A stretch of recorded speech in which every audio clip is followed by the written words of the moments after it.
Welcome to this latest edition of the Real Deal Podcast. I'm your host, Surreal Gerald Quinn, recording this on a Wednesday, the first podcast of the month of April. It is remarkable that we already through a third through the year as we approach the playoffs in both the NBA and NHL. Hope everybody out there is doing well. A lot to get to on this podcast. I'm going to call this podcast the Ladies First Podcast. I'm going to switch it up a little bit.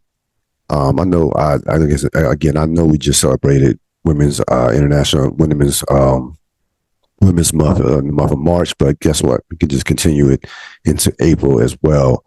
You have the Final Four that is set, in course, both the men's and women's, but we've been here before in regards to how much more compelling the women's game has been in terms of the women's tournament has been versus the men's tournament. It's really not even close, to be honest with you. It's not even close this year. And that, you saw an Elite Eight game be the most watched basketball game in the history of women's basketball, women's college basketball, with what transpired on Monday night with LSU. Iowa taking out LSU in the defending champion Tigers. And I expect those numbers to even go up this weekend, despite the fact that, the Final Four is on a Friday, which is one of the worst nights for television, Friday and Saturday as well. So normally if you see your favorite shows on a Friday night or Saturday night, chances are they're going to be going off the air soon. But Sunday, I expect some records to be broken. Baseball season just started. The men's championship won't be until Monday. I think we'll do numbers regardless. But I expect the biggest number to come on Sunday with the national championship. But in regards to the women's Final Four, this probably was the best possible Final Four that the women could have gotten. If you're a college basketball fan. You get three heavyweights and one, mini Cinderella. If you want to call it North Carolina State a Cinderella, they are a 3 seed, but I don't think, I don't think that they were one of the favorites to win a championship this year. But you're getting, UConn and Iowa is like that could be a championship, and we kind of been this year.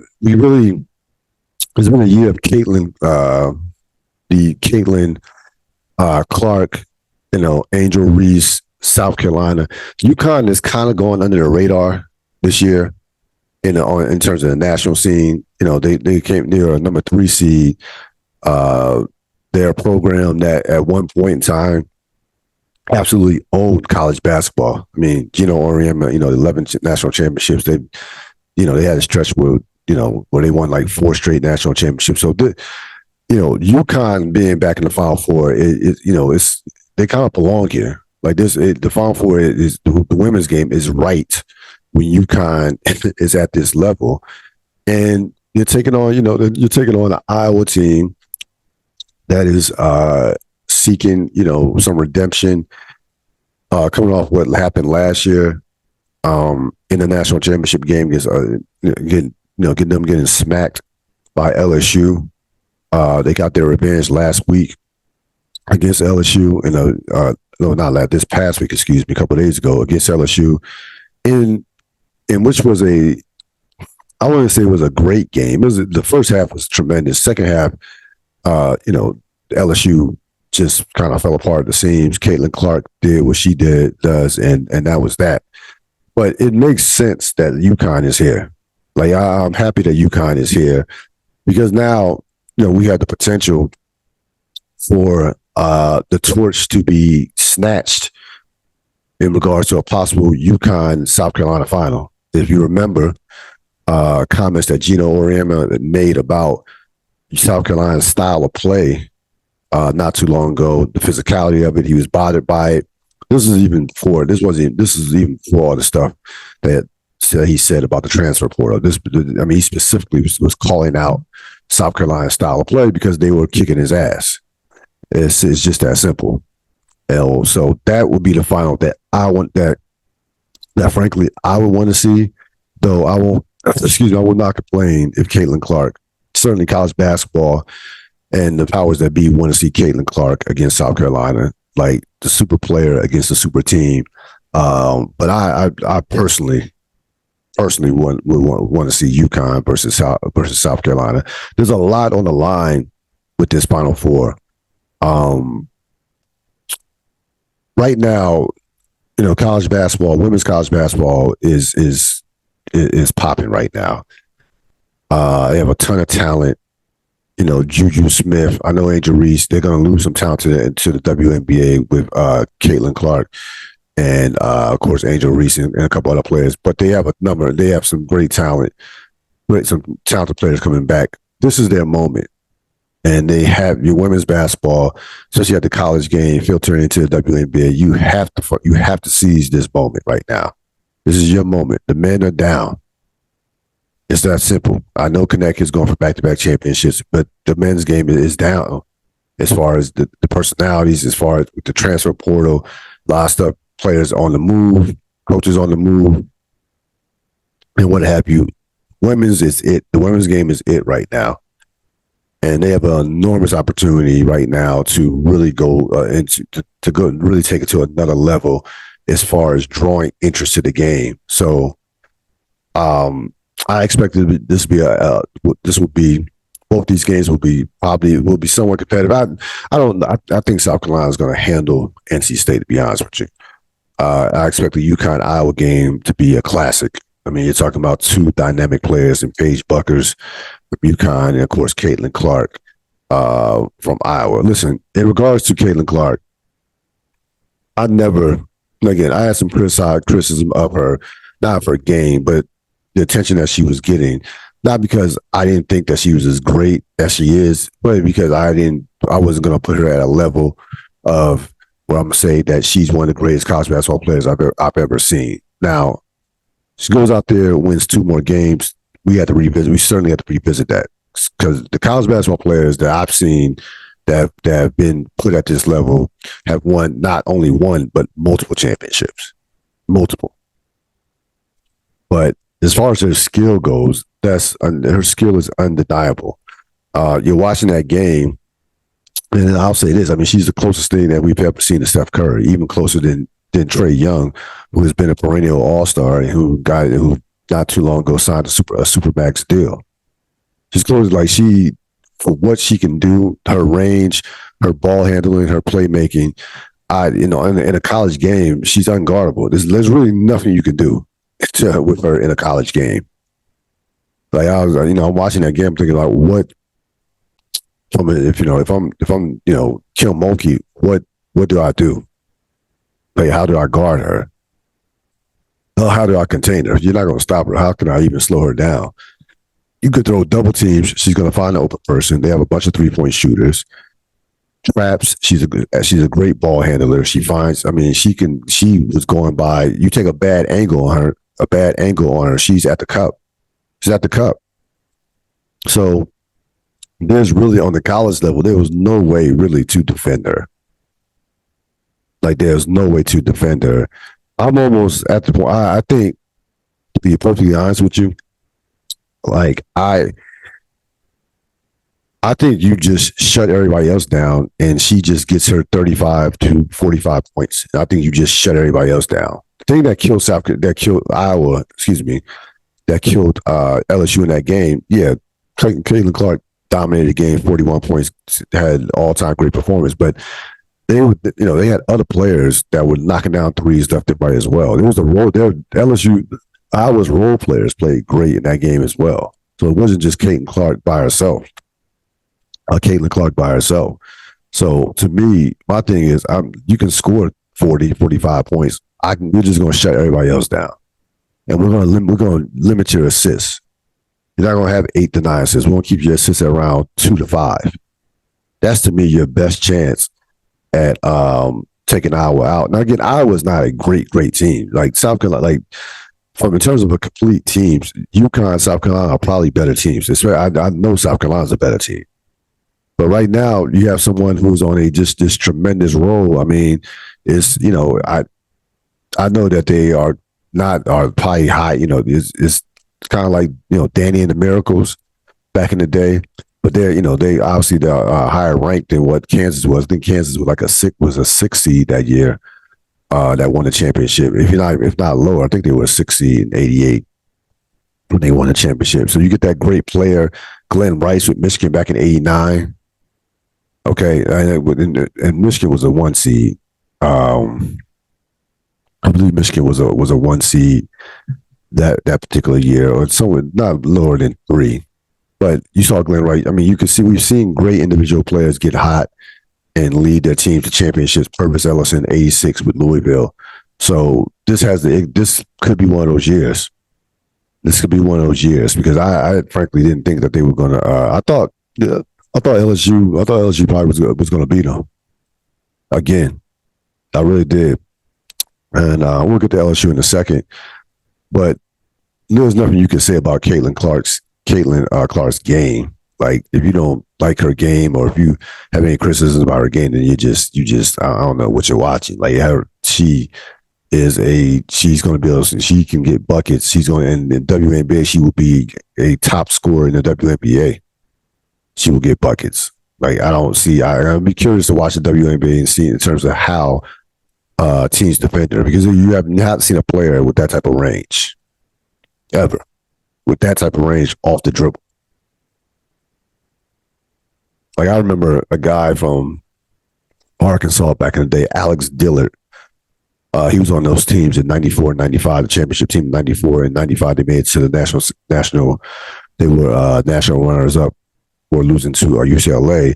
But this dude had range similar to that, like 28 to 30 feet easily. But it was a set shot. Like it wasn't off the dribble. It was a set shot. But that's the guy that had that type of range. Chris Jackson, I think off the dribble probably was close in terms of that range, and he could dribble. Back in the day with LSU, he played with Shaq for a couple of years. So those are like the only of course Steph Curry, but those are the two players like Chris. So Chris Jackson, Lillard did not have range like this coming out of college. He developed his range in the NBA. So Chris Jackson and Alex Dillard, in terms of this type of range that a player has, the only two players I can think of. I don't go as far back as Pete Maravich. So I don't, that's not my generation. That's long before my time. So it should be one great game. South Carolina game. I think NC State, South Carolina.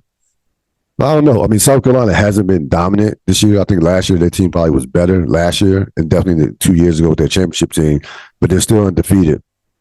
A lot on the line in this Final Four. You have Dawn Staley trying to join a list of coaches to win 3 or more championships. That includes basically the Mount Rushmore coaches in Gino Auriemma, Pat Summitt, the late Pat Summitt, Kim Mulkey, and Tara Vanderveer, who all have won 3 or more championships. Mulkey has 4, Summitt has 8, Auriemma has 11, and Vanderveer has 3. Vanderveer, of course, is the all-time leader in men's and women's in terms of wins. I think Caitlin Clark, to me, has the most to gain. I don't know how much she has to lose at this point. I feel like if they lost to UConn in a close game, people would be like, well, I guess UConn is on its way back to being a championship program and what have you. If she struggled in that game, maybe there'll be some criticism, but I guess, I guess her biggest hurdle was Monday night. Like, if she loses back-to-back years to LSU, and doesn't even get to the Final Four, coming off a championship appearance, then that's kind of like a step back, and maybe people quiet down a bit, at least until the WNBA draft, about her play. Now, if she wins a championship, if she wins 2 more games, now, I mean, if you think you were annoyed by seeing the coverage on her or to talk about her, it will go to a level. They will be setting ratings records for the WNBA draft. Will do a bigger number than the NBA draft. Like if Caitlin Clark wins a championship with this team, I promise you the WNBA draft will either equal or do a bigger number than the NBA draft. That's how much this could go. That's how big this thing could get if she wins a championship. UConn's last championship was 2016. Think about that for a second. You could the women. 2016. Since then, the men have won 3 championships since then. 14 last year, or 2 championships. And 14 and last year. So they've won 2 championships since UConn's last championship. Listen, Gino talked a lot of shit about South Carolina. He talked a lot of shit. He's going to get his chance. He possibly may get his chance. And if you're South Carolina, you're Dawn Staley. Of course, you're not looking ahead, but you hope if you get by NC State, which I expect they will, you hope it's Connecticut. From a competitive standpoint, Dawn Staley probably wants it to be Connecticut. Because what Gino Auriemma said about that program and about South Carolina was completely out of line. It was completely disrespectful. Take your ass whooping, get better, and keep it moving. Pat Summitt, the late and great Pat Summitt, never came at Gino Auriemma like that. And they didn't have the greatest relationship, but it was a competitive. It was, hey, we're challenging. We're at the top of this game. We're challenging. You're pushing our program to be better. When Gino Auriemma, I might have said this on a podcast a ways back. Gino Auriemma won his first championship in '95, right? After years of Tennessee being, the dominant program in college basketball. Pat Summitt did not whine or complain whatsoever. She went back to the lab, and next thing you know, Tennessee wins championships in '96, '97, and '98. They won 3 straight. She won 3 straight championships with Tennessee. So it wasn't it's like, okay, we have somebody that can look us eye to eye. I'm going to get better. Didn't complain about physicality. Didn't complain about 3-point shooting. Didn't complain about any of the shit that's going on that may have kept her from winning, or that any competitive disadvantages that she thought she may have, which I don't think she did. She didn't think there was any competitive disadvantages, but, that's the shit that Auriemma said about the South Carolina program, again, was way over the top, extremely over the top. So it should be fun. Again, this is a big moment for the women's game, period. College basketball leading into the WNBA.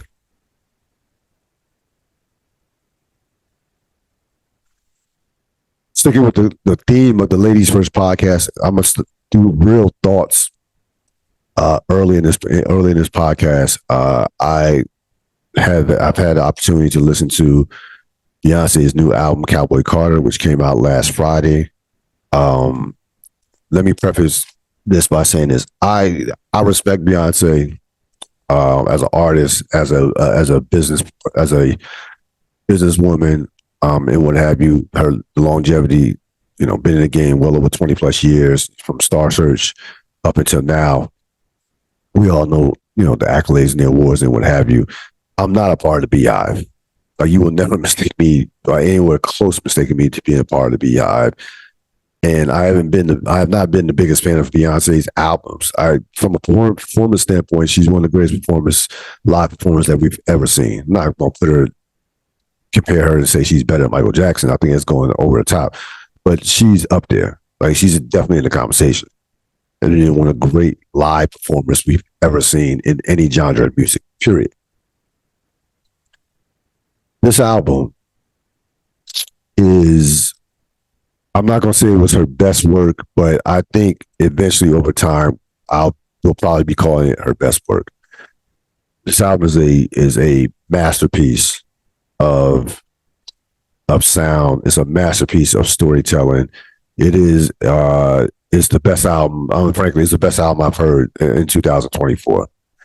Again, this is not coming from someone who is a part of the Beehive, who thinks she has had 9 classics. No. What makes this album special is the fact that it didn't feel like it was Beyonce spitting, right? So imagine this, right?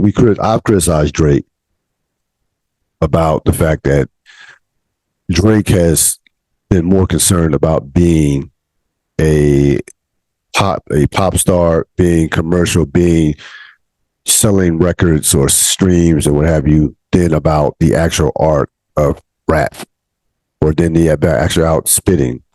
Like we've seen him spit against his in battles against Meek, Pusha T, and what have you. Drake can spit when he wants to, but that's not what moves the needle. What moves the needle is Drake singing.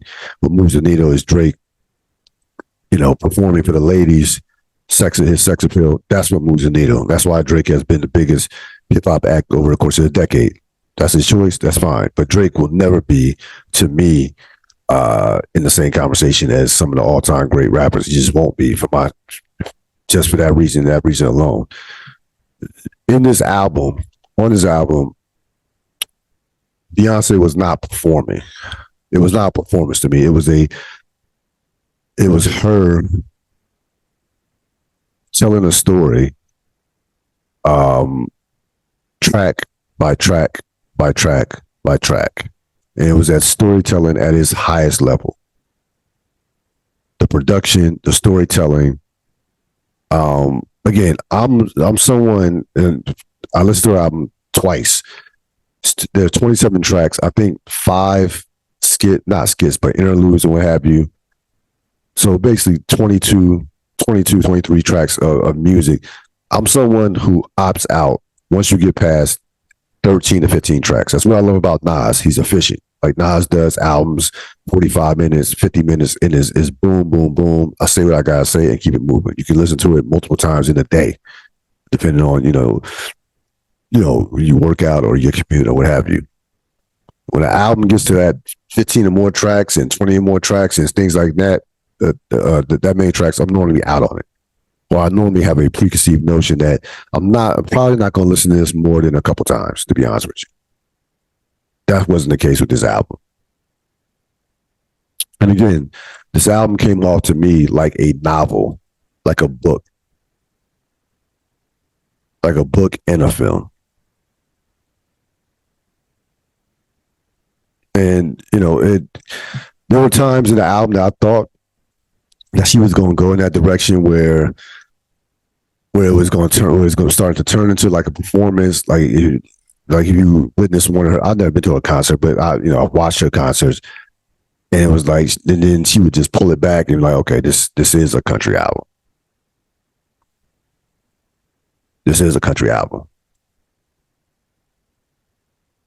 Again, I'm a fan of country music because I listen.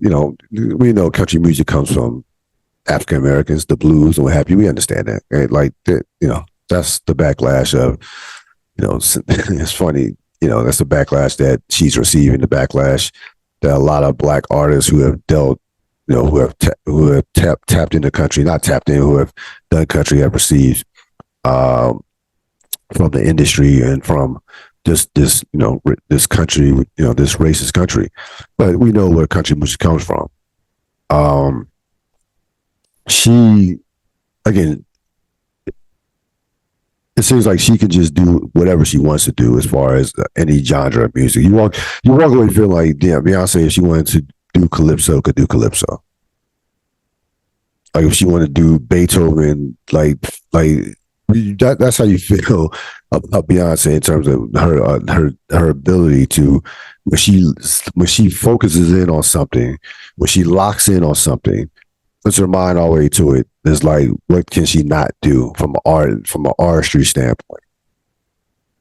This album is a storytelling masterpiece. It is a technical masterpiece. All the features were on point. How the album is arranged, how each song is arranged, it's basically to me, it's as close as coming to it being a perfect album as you can come. Again, I will remind you, I'm not a part of the Beehive. I'm not. And this album will age, to me, it will age like Kendrick Lamar's last album did, Mr. Morale and the Big Steppers, and like Kanye West's album Donda. Like you'll listen to it repeatedly. You might think about it. You might listen to it the first listening. You might listen to it the first time, and be like, okay. But as you keep listening to it over and over, or as the years go by, you will realize that those albums were absolute masterpieces. I mean, both those albums were in conversation, were arguably the best albums of their respective years, 2021 and 2022, back to back.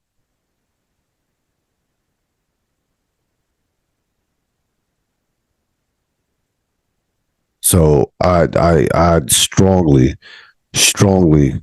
recommend this album. I recommend you go back and look at some of the history of blues and country and where it started, and take that journey as well. Because when you start, doing some research, you realize that again, a lot of these country artists that became popular that were white absolutely took off black country artists who came before them, or black blues performers who came before them. Pure and simple. Pure is all there is to it. Please do it. Research it for yourself. Don't just take my word for it. But again, in terms of her best albums, again, I probably would put this second behind Lemonade. Lemonade was one of the best albums of the decade, of the 2010s. So I'd say Lemonade, this, and then Dangerously in Love. Those would be my top 3 Beyonce albums. But this, without question, it's an undeniable classic. This is what I mean. Without question, it's a classic. And again, Renaissance, I was not as high on Renaissance as a lot of people were. I'm not.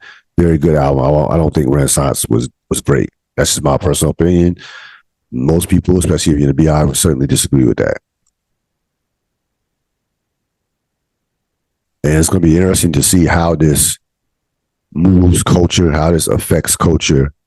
I certainly expect there to be some more artists that feel more comfortable coming out and doing country music, doing country music openly, and not being afraid of the backlash or some of the racist shit that they're gonna get.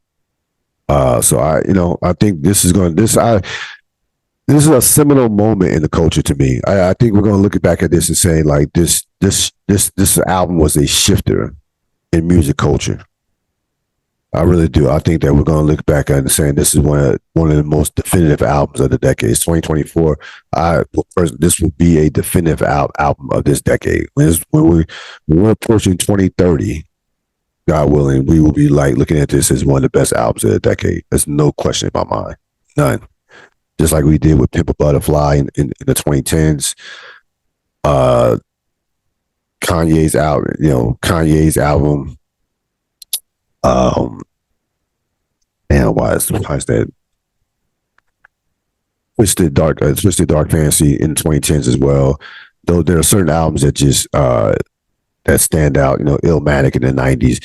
That Lauryn Hill. I'm telling you, we're going to be talking about this album in that same realm. It was that good, that great of an album. It really was.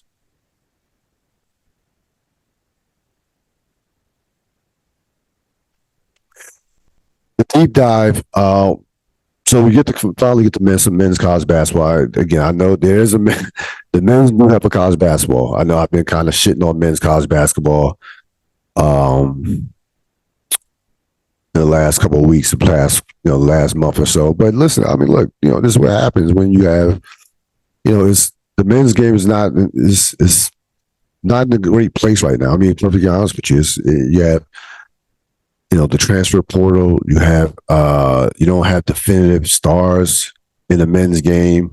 That are coming out in the men's game, like with the personalities, things of that nature. So men's college basketball is an interesting place. But what you do have coming into this Final Four is a team that's on the cusp of a dynasty in terms of UConn. UConn is seeking this back-to-back national championships. They win a championship this year. They will have 6 in 25 5 years. So put that in perspective. 6 championships. To put that in perspective, they would be tied with North Carolina for third all time with most national championships, only behind UCLA's 11 and Kentucky's 8. So they are in the midst of one of really the quickest dynasty. Really one of they are probably the fastest historically, the fastest historic blue blood in the history of college basketball. Normally it takes, you got to go back way back when, those schools like Kentucky, UCLA, North Carolina, those schools, Duke, those schools have been around forever. And, they're going through a litany of coaches, not litany, but going through so many different players and all types of tradition to become blue blood. UConn has become a blue blood basically in 25 years. Think about it. From 99 on, they've won 5 national championships, 99 up to this point. So they've probably become, without question, the quickest blue blood in the history of college basketball. And they are, the way they're dominating is really, in this day and age, it's just, I didn't think I don't think that I could not have anticipated that this was going to happen, because the way, again, you're going to get a situation in college basketball where players are leaving left and right. Coaches are preparing. You're a coach. Now you have to prepare in terms of recruits, but you have to brace yourself in terms of who's leaving that's not going to the NBA, or who's leaving. In terms of the transfer portal and what have you. They are 66-11 in the last 2 years, 31-1 outside the Big East, and they've had a 30-point lead in every game in this tournament. Think about that for a second. A 30-point lead in every game of this tournament. Last year, they have 3 guys that go to the NBA. This year, they'll have 2 for sure: Castle and Klingler, who's a center, of course. That was the MOP, not MOP, but the East Region most valuable player, playing great right now.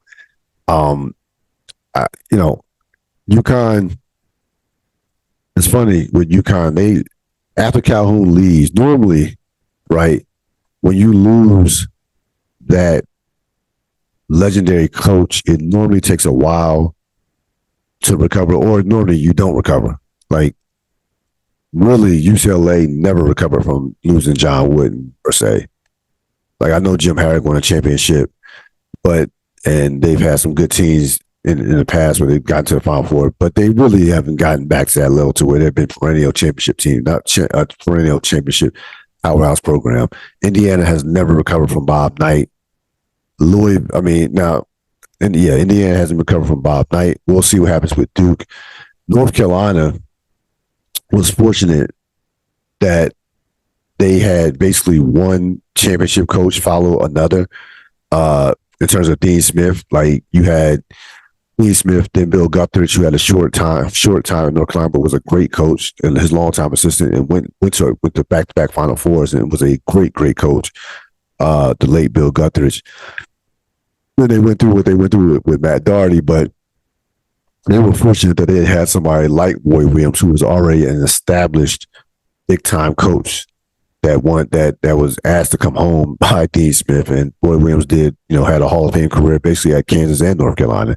But more times than not, you're not recovering from that coach. Like, it will take Syracuse. Syracuse, it will take them decades to recover from losing. Them Jim Boeheim retiring like that. It's just not going to happen. I mean, Georgetown has recovered from John Thompson the first. So to see them, Jim Calhoun leaves. They're on the cusp of winning 3 championships. Like, you think about it, Jim Calhoun's last year at UConn was, just up real quick.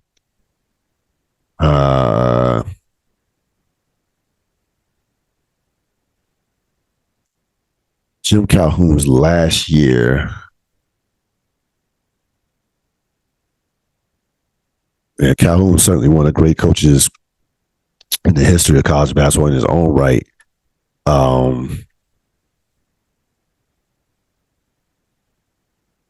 His last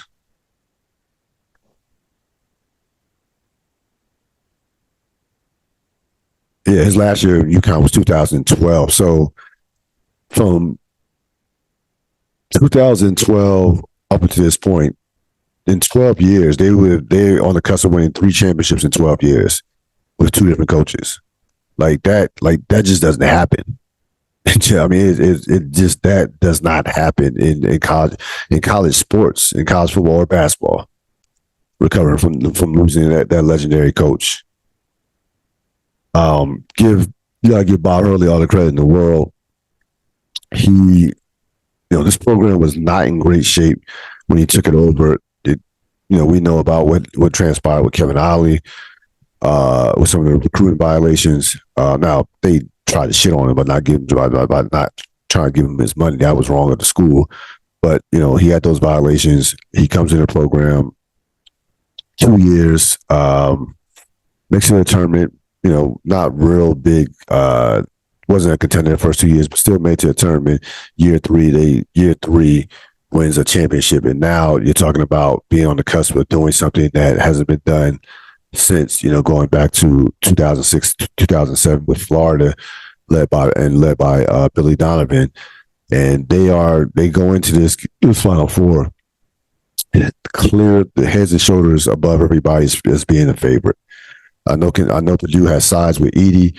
I know Alabama has a ton of talent, and Natos is a very good coach. But you would be shocked. I'd be surprised if not borderline being shocked if Connecticut is not cutting down those nets on Monday night.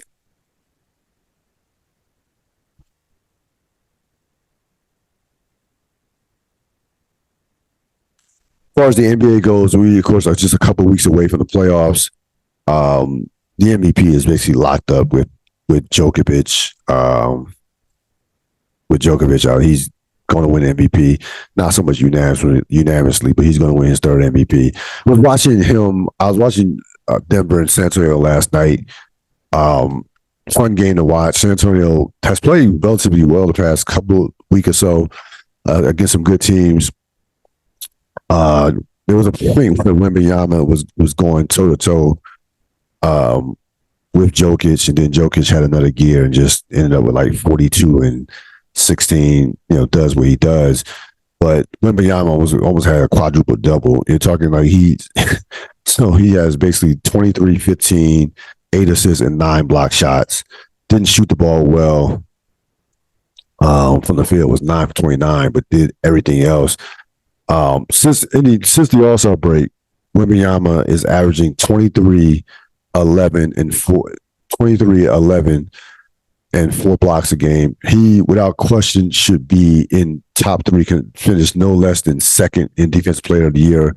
Rookie of the Year he's going to win that possibly unanimously. And the most impressive thing about him this year to me has been his improvement over the course of the season. We see a lot of rookies come in, even rookies who have excellent rookie seasons. They will start off hot in November and December and then hit a wall because, of course, they're not used to playing that many games around January and February. Since the All-Star break, again, he's gotten stronger and he's improved since the All-Star break as each month has gone by. Case in point, the Knicks. The first time he played the Knicks, he was terrible in that game. That was like in November, so maybe late November, early December, somewhere. It was last year in 2023, for sure. And he was bad in that game. It was a hype game, and he just wet the bed, so to speak. He was terrible on his first visit at Madison Square Garden. Fast forward to this past week.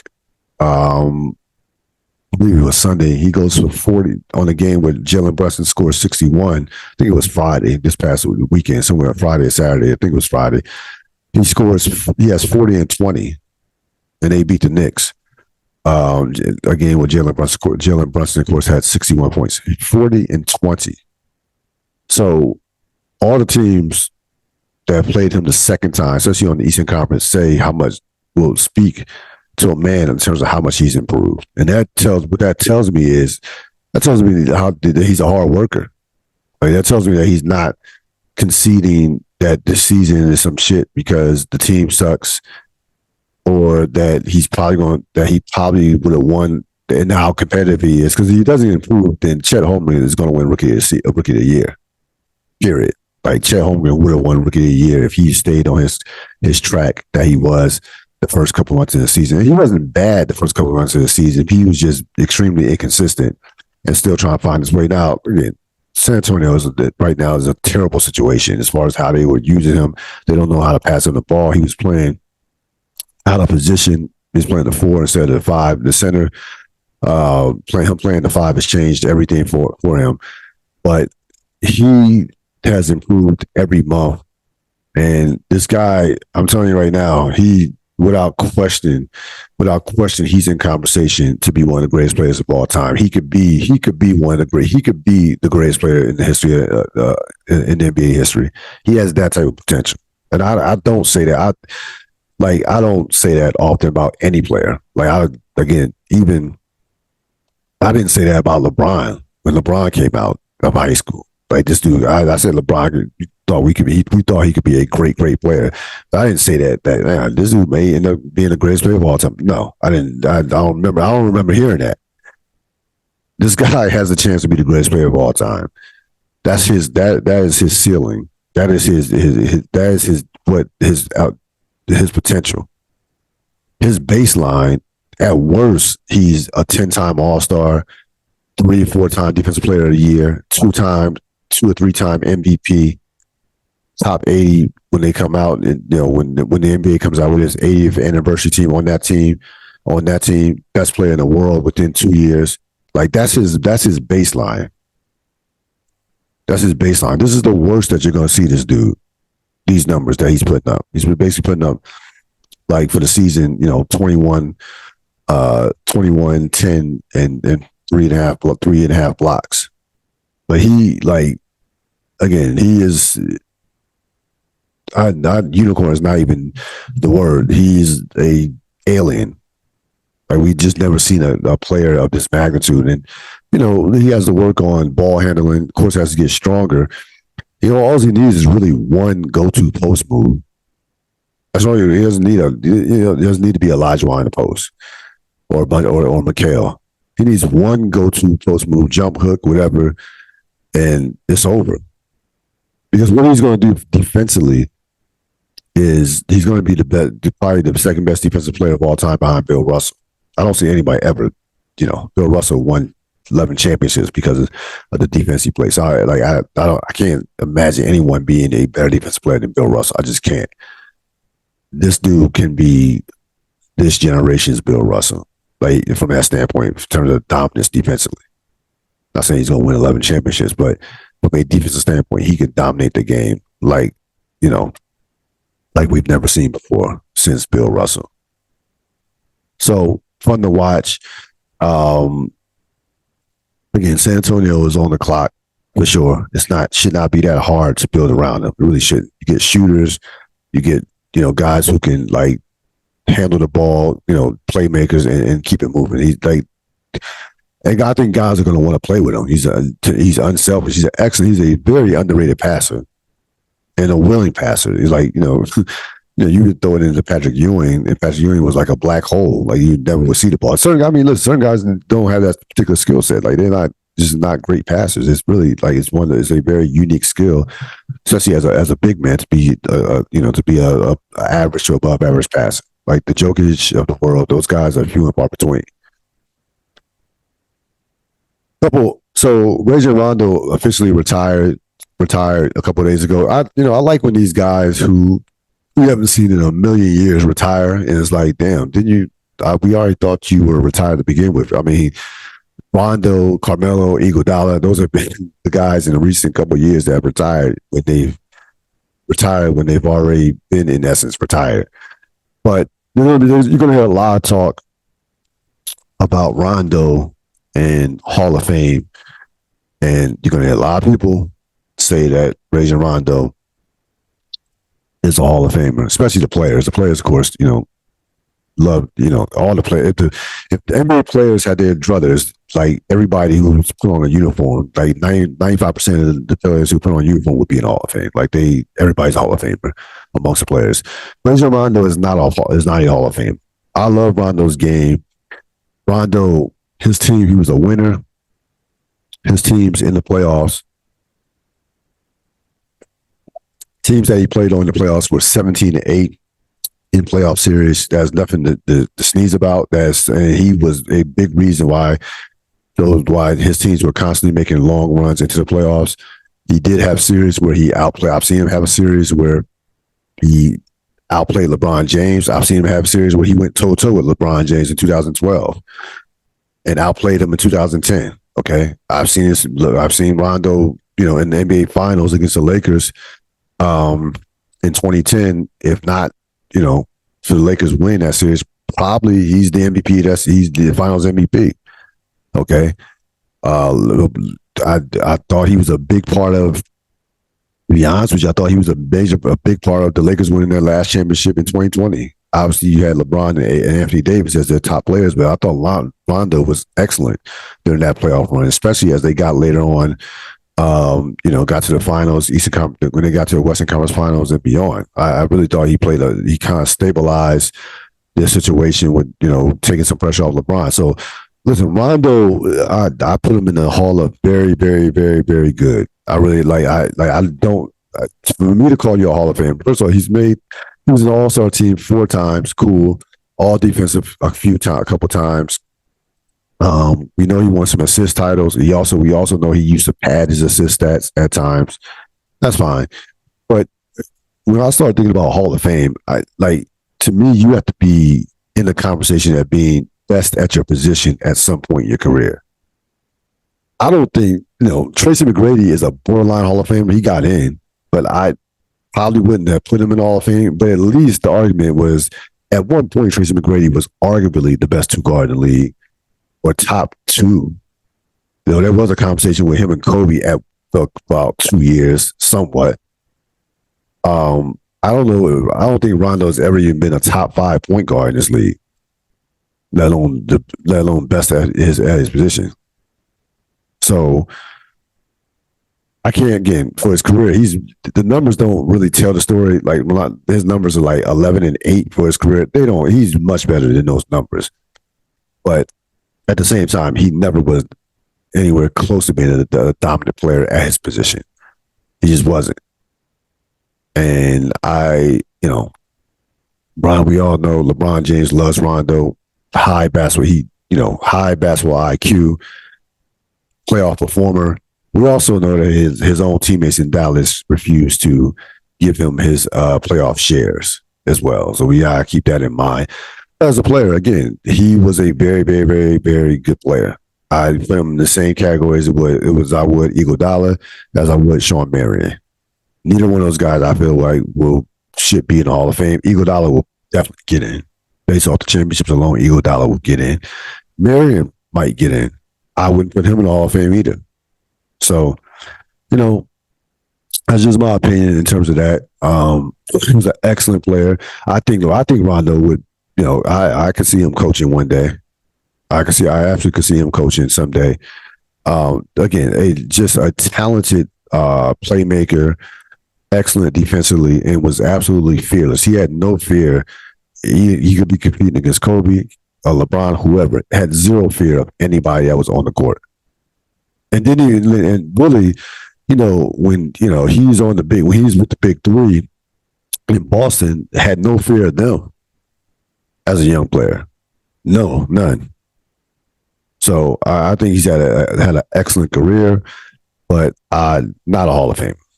Just not. I think just not that. Just not dominant enough. Again, not best, not top. Not a top player at his particular position.